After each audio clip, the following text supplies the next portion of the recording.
So yun mga kuragon, marami nagsasabi sa atin tungkol dito sa adhesive tapos simento na bawal daw paghaluin yung adhesive tapos simento dahil daw kadalasan nagkakapak daw yung tiles. So sa aking palagay, hindi yan dahil sa inaluan mo ng adhesive, inaluan mo ng simento yung adhesive kaya kumapak. Nagkakaproblema yan sa pagkakabit ng tiles.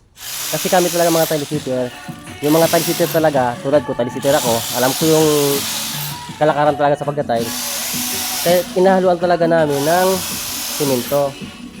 Dahil nga sa aming palagay, kasi tile sitter kami, mas makapit kapag may simento.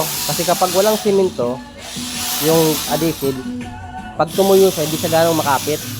Subukan nyo man, kung kayo isang tiles, kung kayo hindi isang tile sitter, subukan nyo, try nyo.